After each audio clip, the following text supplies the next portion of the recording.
नमस्कार, TV 20 news पर प्रमुख खबरें आप अपने क्षेत्र की देख रहे हैं। मैं हूं आपके साथ अशोक वर्मा।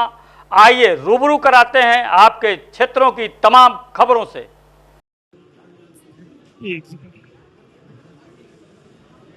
ठीक है। सर, आज राहुल गांधी प्रयागराज आ रहे हैं और छात्रों से संवाद कार्यक्रम के जरिए वो सरकार की नीतियों पर निशाना साधने की बात कर रहे हैं, लेकिन उनके खिलाफ तमाम पोस्टर लगे हैं। ये कहा जा रहा है प्रयाग क्यों आए और झारखंड क्यों नहीं जा रहे। देखिए, सवाल एकदम सही है श्री राहुल गांधी जी से कि अगर वो प्रयागराज आ रहे हैं और झारखंड नहीं जा रहे हैं तो इसका मतलब यह है कि जहां कांग्रेस सरकार का हिस्सा हो, अगर वहां पर पेपर लीक है, वहां पर छात्रों की समस्या है, तो वह समस्या नहीं है। उनका उद्देश्य एक सूत्री रहता है, जहां भाजपा सरकार है वहां भाजपा को निशाना बनाओ, लेकिन उनके निशाना बनाने का छात्रों पर कोई प्रभाव नहीं पड़ने वाला है। लेकिन प्रयागराज आए हैं तो ये जरूर मैं कहूँगा कि अपने दादा की कब्रिस्तान में भी चले जाए और जनेऊधारी हैं तो संगम स्नान भी करके आ जाए। और जो प्रयागराज का स्वरूप था, यहाँ से चुन करके ही देश के प्रधानमंत्री बने थे पंडित जी नेहरू जी, और उसके बावजूद भी प्रयागराज का विकास नहीं हुआ। आज चतुर्दिक जो विकास हुआ है, रणबीरपुर धाम चले जाएं, संगम क्षेत्र में जा सकते हैं तो वहां भी चले जाएं, यहाँ मनकामेश्वर भगवान का स्थान है वहां चले जाएं, लेकिन वो वहां नहीं जाएंगे। उनको केवल एक सूत्रीय एजेंडा लेकर के आते हैं कि कैसे माननीय प्रधानमंत्री श्री नरेंद्र मोदी जी को बदनाम किया जाए, कैसे भाजपा को निशाना बनाया जाए। लेकिन श्री राहुल गांधी और श्री अखिलेश यादव की यह जोड़ी कई बार मात खा चुकी है। 2027 में फिर यह पराजय के द्वार पर खड़े हैं। इसलिए इस प्रकार के यह सब नाटकबाजी के सिवा कुछ नहीं है। ये छात्रों के हितैषी नहीं है, युवाओं के हितैषी नहीं है। यह केवल वोट बैंक क्लास रहे हैं जो इनको समर्थन न युवाओं को मिल रहा है, न महिलाओं को मिल रहा है, न किसानों को मिल रहा है, न गरीबों को मिल रहा है। समाजवादी पार्टी है और इस नीति पर 4 बार सरकार बनाई है, लेकिन समाजवादी पार्टी संकीर्ण जातिवादी राजनीति करते हुए चुनावी स्वार्थ के लिए बार बार रंग बदलती है। पीडीए में पहले पी का मतलब पिछड़ा था, लेकिन अब ब्राह्मण समाज बीएसपी से न जुड़ जाए इससे घबराकर पी को पंडित कर दिया है।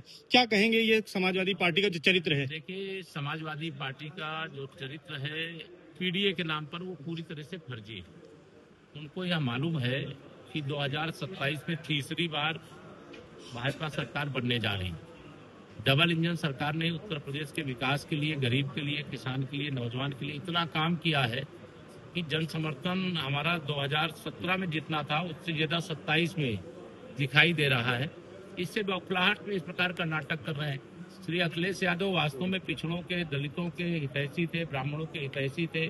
तो 2012 से 2017 जब इनकी पूर्ण बहुमत की सरकार थी, यह स्वयं मुख्यमंत्री थे, तब यह इनका सारा पीडीए कहाँ चला गया था, तब इनका ब्राह्मण कहाँ चला गया था, पिछड़ा कहाँ चला गया था, दलित कहाँ चला गया, तब उन पर अत्याचार किए, तब उनका शोषण किए, तब उनकी जमीनों पर कब्जा करवाए, मकानों पे कब्जा करवाए, गुंडों, अपराधियों, माफियाओं के जो सरगना थे उनको संरक्षण देने का काम किया, उनको लोकसभा और विधानसभा का टिकट देने का काम किया। तो इनका इतिहास इस बात को बता रहा है चिल्ला चिल्ला करके कि समाजवादी पार्टी गुंडागर्दी छोड़ नहीं सकती, गुंडों को नहीं छोड़ सकती।